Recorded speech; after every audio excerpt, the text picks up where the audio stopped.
Halika na po, tingnan po natin ang ating mga kasamahan dito.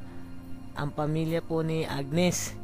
Ito po ang kanya pong mahal sa buhay na si Basem.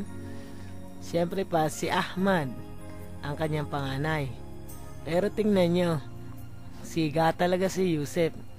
At may kasama pa silang kaibigan. Wala dito sila Agnes, nandun sila sa hospital, kapapanganak niya lang kay Ibrahim. Ngayon, eto, lumaki na rin si Ahmad. Si Ahmad, grabe. Tingnan nyo naman ang muka. Pogi-pogi. Talaga nga namang gwapo. O ano Ahmad, kef halek ente? Tamam? Okay, quiz? Okay.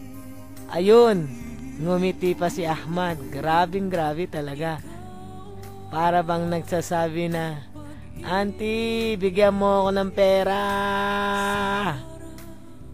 Ang galing talaga.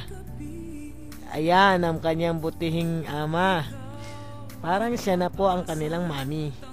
Tingnan mo naman ang tayo ni Ahmad.